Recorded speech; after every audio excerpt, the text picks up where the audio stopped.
Hi, good morning to you all. Happy Tuesday?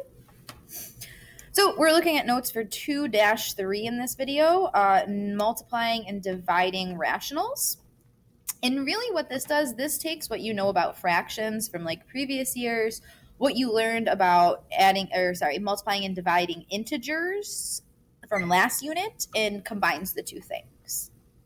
So when you're multiplying rationals, remember we multiply those first off, good idea. What is a rational number? When we're talking about those rational numbers, what do I really mean? Oops, okay. Let's try this again. All right, so those rational numbers are just any numbers that can be written as fractions. Rationals are just those fractions.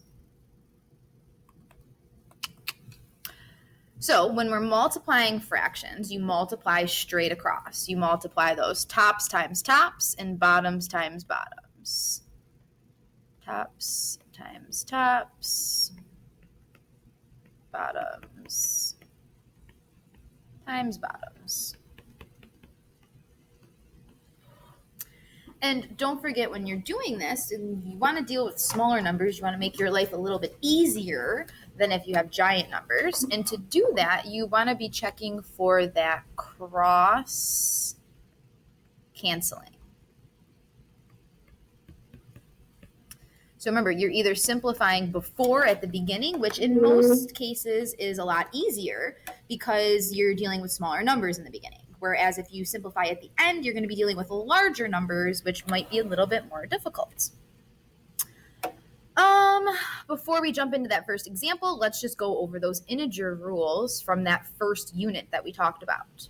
So now remember, when you multiply a negative times a negative, and this is not something that you need to have memorized anymore. You know, if you don't have that memorized, then hold on a second. Okay, there we go.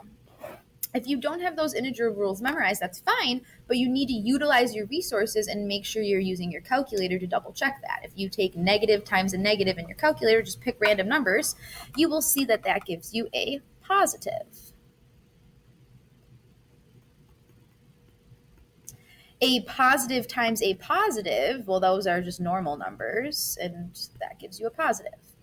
So when you have those same signs, you get that positive. But when you have different signs, so if you have a negative times a positive or a positive times a negative, both of those end up being negative. Both of those. So just watch out for that. There's going to be lots of room for mistakes here.